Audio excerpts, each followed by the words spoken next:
आज दिनांक 11 August. BCom भाग 2 मधील विद्यार्थ्यांचं स्वागत. आजचा आपला अभ्यासाचा विषय आहे तो म्हणजे समग्रलक्षी आर्थिक चले. गेल्या तासाला आपण समग्रलक्षी अर्थशास्त्राच्या मर्यादा किंवा स्थूल अर्थशास्त्राच्या मर्यादा हे आपण पाहिल्या होत्या. त्यामध्ये निष्कर्ष चुकण्याची शक्यता, त्यानंतर भिन्न स्वरूपाचे घटक, imperfect analysis, defect in average,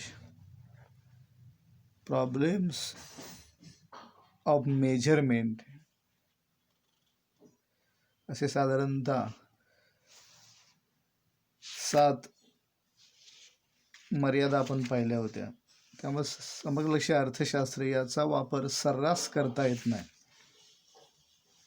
आता आपण पाहणार आहोत ते म्हणजे समग्रलक्षी आर्थिक चले, मॅक्रो इकॉनॉमिक व्हेरिएबल्स. अर्थव्यवस्थेत काही घटक, व्हेरिएबल्स म्हणजे बदलणारे घटक, मॅक्रो इकॉनॉमिक व्हेरिएबल्स. स्थूल अर्थशास्त्रीय चले असं त्याला म्हणतात. चल म्हणजे बदलणारा घटक आणि अचल म्हणजे स्थिर राहणारा घटक. समग्रलक्षी अर्थशास्त्रातील बदलणारे घटक आपण पाहतोय, यामुळे त्याला स्थूल अर्थशास्त्रीय चले, व्हेरिएबल्स असं म्हणतात. अर्थव्यवस्थेत काही घटक न बदलणारे आहेत, म्हणजे भारताचे भौगोलिक क्षेत्रफळ हे स्थिर असते, त्याला अचल घटक असं म्हणतात. भारतातील नद्या, पर्वत हा अचल घटक आहे,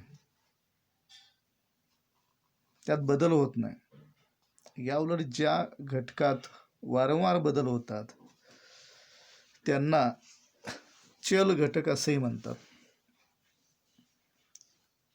अर्थव्यवस्थेत असे चल घटक असणारे ते म्हणजे देशाची लोकसंख्या ही सतत बदलते, देशाचे राष्ट्रीय उत्पन्न, देशातील एकूण उत्पादन, देशातील रोजगार करणाऱ्यांची संख्या, विनिमय दर, किंमत पातळी,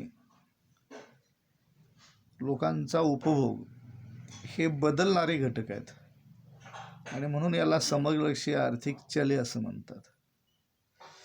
समग्रलक्षी अर्थशास्त्रात त्यांचा अभ्यास करणे महत्त्वाचे आहे. स्थूल अर्थशास्त्रीय चलांमधील पहिला घटक तो म्हणजे एम्प्लॉयमेंट रेशो, रोजगारीचे प्रमाण. देशात रोजगारीचे प्रमाण किती आहे आणि बेरोजगारीचे प्रमाण किती आहे हे माहीत असणे अत्यंत आवश्यक आहे.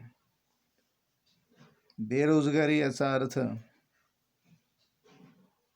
ज्या लोकांना काम करण्याची इच्छा आहे, क्षमता आहे आणि प्रचलित वेतन दर मान्य आहे, अशा लोकांना काम करण्याची संधी उपलब्ध झाली नाही तर त्याला बेरोजगारी असं म्हणतात.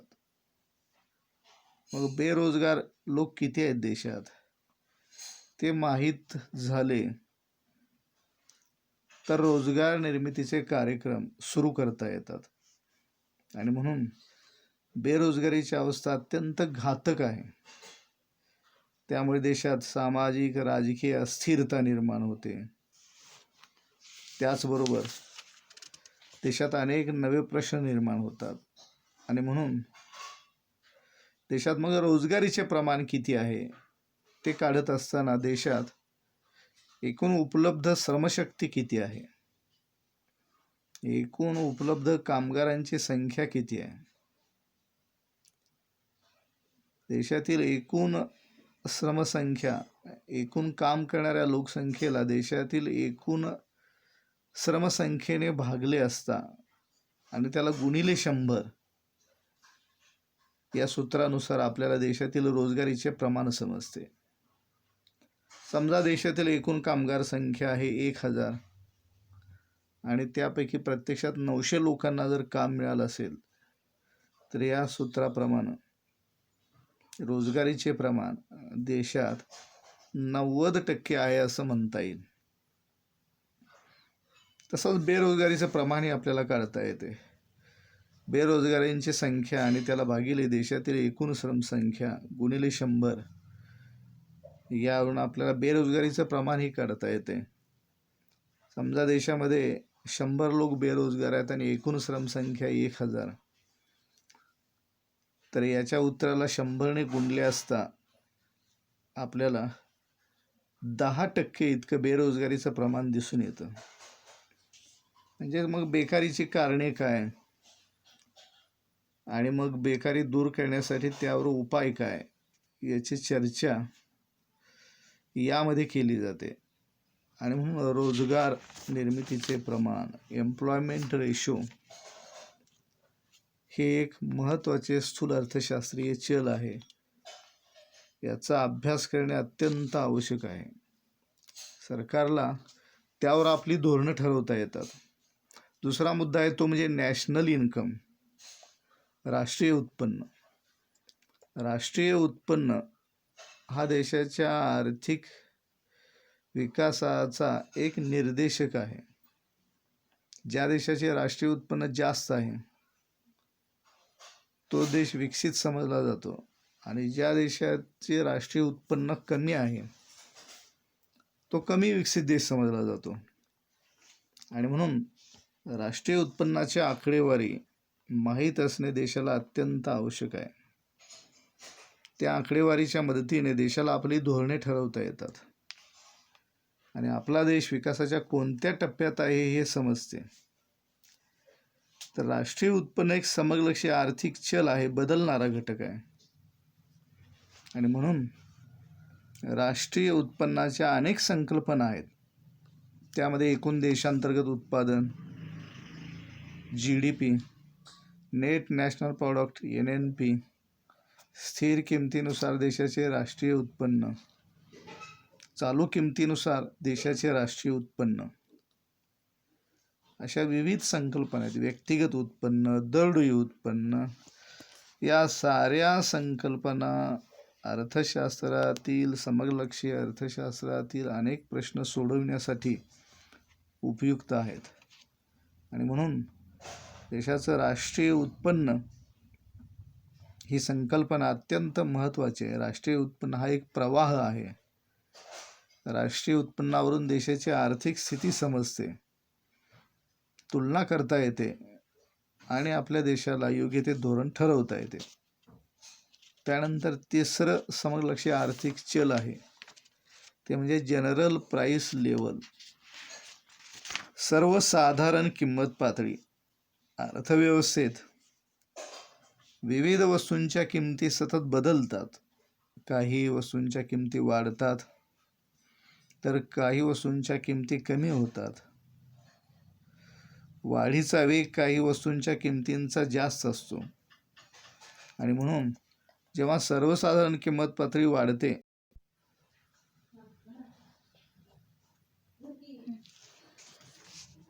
जेव्हा देशातील वस्तूंच्या किमती, बहुतेक प्रमुख वस्तूंच्या किमती वाढत असतात, तेव्हा देशातील सर्वसाधारण किंमत पातळी वाढत असते. ते किमती वाढत असतात, भाववाढ होत असते. या उलट जेव्हा देशातील सर्वसाधारण वस्तूंच्या, प्रमुख वस्तूंच्या किमती कमी होत असतात तेव्हा भावघट असे म्हणतात त्याला. त्याच्या अर्थव्यवस्थेवरती बरे वाईट परिणाम होतात. बहुतेक वेळा भाववाढ ही प्रमुख समस्या जगातील सर्व देशांना सोडवावी लागते. ही समस्या जगातील सर्व देशांच्या समोर आहे. किंमत निर्देशांक काढला जातो, चालू वर्षीच्या किमतीनुसार किंमत निर्देशांक, आणि त्याच्यावरून सरकारला वेतनविषयक धोरण ठरवता येते. त्यासाठी किंमत निर्देशांक सरकारला मार्गदर्शक असतो. आणि म्हणून सर्वसाधारण किंमत पातळी याची आकडेवारी सरकारला माहीत असणे आवश्यक आहे. अर्थशास्त्राच्या अभ्यासकांना माहीत असणे आवश्यक आहे. धोरणकर्त्यांना माहीत असणे आवश्यक आहे. त्यानंतर स्थूल अर्थशास्त्रीय चल किंवा समलक्षी आर्थिक चले, त्यातला पुढचा घटक म्हणजे व्यवहार शेष, बॅलन्स ऑफ पेमेंट्स किंवा व्यवहार तोल. आता व्यापार तोल हे दोन देशात जेव्हा वस्तूंचा व्यापार होतो आणि तो मोजता येतो तेव्हा त्याला व्यापार तोल असे म्हणतात. जेव्हा दोन देशात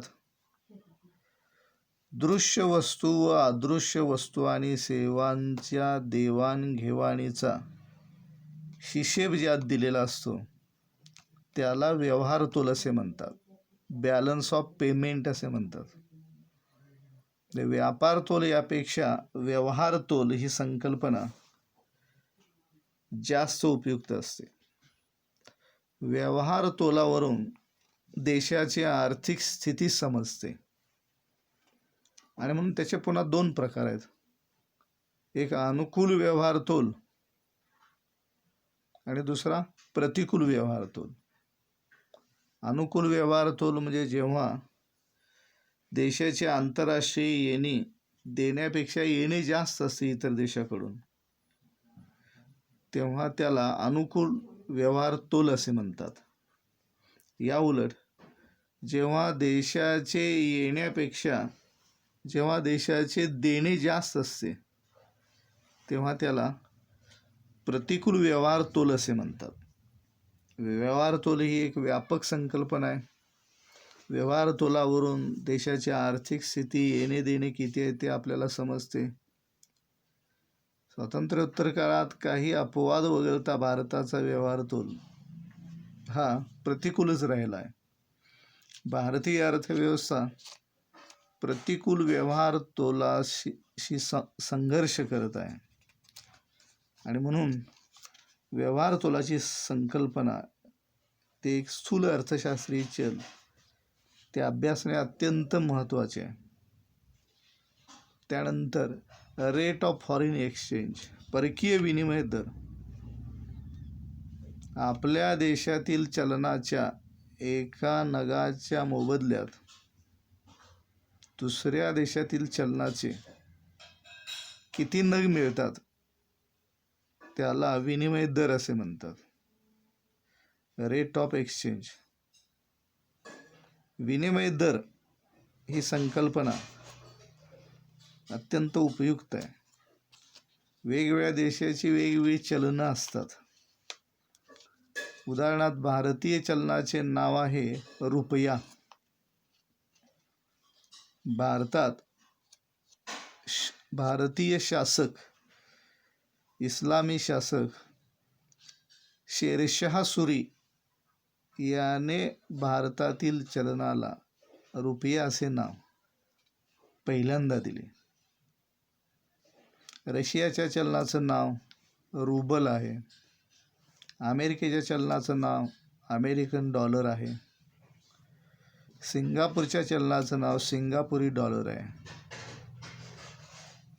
मलेशियाच्या चलनाचं नाव रिंगीट आहे.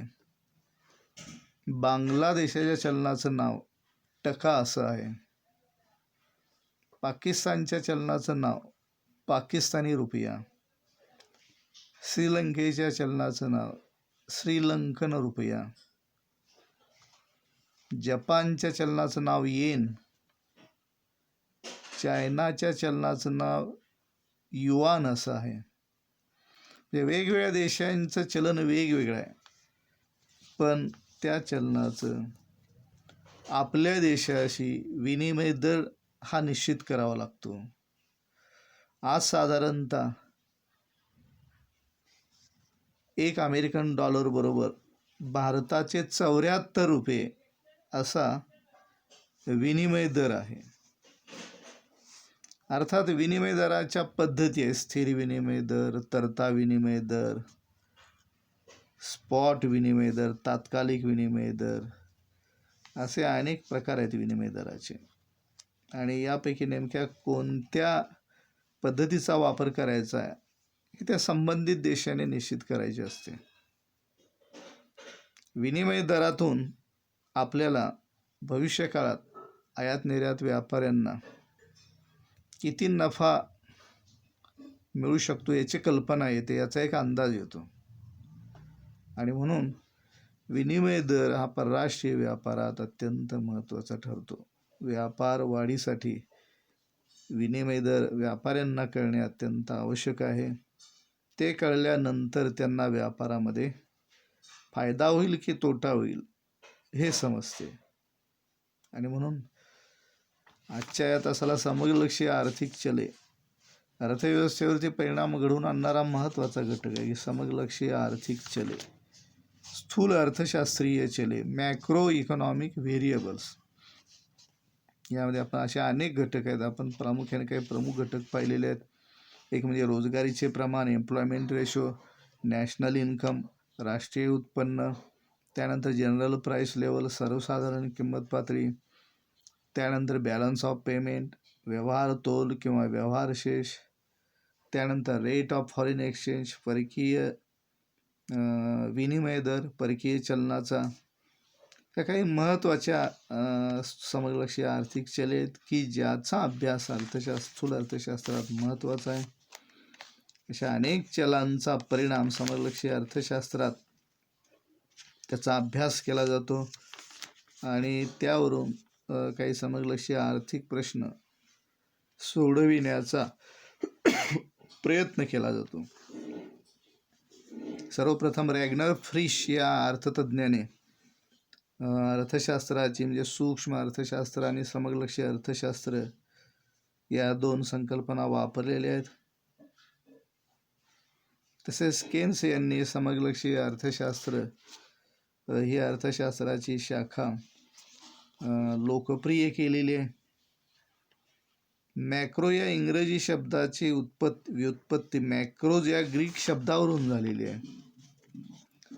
समग्रलक्षी अर्थशास्त्र हे समूहाचा अभ्यास करते, म्हणजेच संपूर्ण अर्थव्यवस्थेचा अभ्यास समग्रलक्षी अर्थशास्त्र करते. समग्रलक्षी अर्थशास्त्राची व्याप्ती जास्त आहे. समग्रलक्षी अर्थशास्त्रामध्ये उत्पादन, एकूण रोजगार, एकूण आर्थिक विकास, भाववाढ, भावघट, एकूण उत्पन्न, एकूण गुंतवणूक, एकूण बचत, एकूण पुरवठा, एकूण मागणी अशा एकूण किंवा समूह घटकांचा अभ्यास यात केला जातो. तरीसुद्धा समग्रलक्षी अर्थशास्त्राच्या या अभ्यासामध्ये काही मर्यादा येतात. ते म्हणजे समग्रलक्षी अर्थशास्त्रात व्यक्तिगत घटकांच्याकडे दुर्लक्ष होते. सरासरी पद्धती वापरल्यानंतर त्यातले दोष यात समाविष्ट होतात. त्यानंतर समग्रलक्षी अर्थशास्त्रात मोजमापाच्या अडचणी आहेत. अशा काही मर्यादा असल्या तरीसुद्धा संपूर्ण अर्थव्यवस्थेचा सर्वांगीण अभ्यास करून, पाहणी करून समग्रलक्षी आर्थिक प्रश्न अर्थव्यवस्थेसमोरचे सोडविण्यासाठी आपल्याला समग्रलक्षी अर्थशास्त्र उपयुक्त ठरते, मार्गदर्शक ठरते. समग्रलक्षी अर्थशास्त्रात काही बदलते घटक आहेत, अनेक घटक बदलणार आहेत. बेरोजगारीचे प्रमाण, general price level, national income, rate of foreign exchange असे अनेक घटक आहेत. त्यांचा परिणाम समग्रलक्षी अर्थशास्त्रात होतो, त्याचाही अभ्यास यात केला जातो. या पहिल्या युनिटमध्ये समग्रलक्षी अर्थशास्त्र आपलं आज हे पहिलं युनिट पूर्ण झालेलं आहे. यामध्ये आपण पाहिलेलं आहे की समग्रलक्षी अर्थशास्त्र म्हणजे काय, समग्रलक्षी अर्थशास्त्राचे स्वरूप किंवा वैशिष्ट्ये पाहिलेली आहेत. तसेच समग्रलक्षी अर्थशास्त्राची व्याप्ती पाहिलेली आहे. समग्रलक्षी अर्थशास्त्राचे महत्त्व, समग्रलक्षी अर्थशास्त्राच्या मर्यादा, लिमिटेशन्स ऑफ मॅक्रो इकॉनॉमिक्स हे आपण पाहिलेलं आहे. आणि त्यानंतर शेवटचा टप्पा म्हणजे समग्रलक्षी आर्थिक चले, मॅक्रो इकॉनॉमिक व्हेरिएबल्स. समजा हे 5 घटक आहेत, 5 चल आहेत, ते आपण पाहिलेले आहेत. चल म्हणजे बदलणारे घटक, यात सतत बदल होतो आणि त्या बदलाचा अर्थव्यवस्थेवर अनुकूल किंवा प्रतिकूल परिणाम होतो. अशा रीतीनं आपलं हे पहिलं युनिट या अभ्यासक्रमातलं आज पूर्ण झालेलं आहे. धन्यवाद.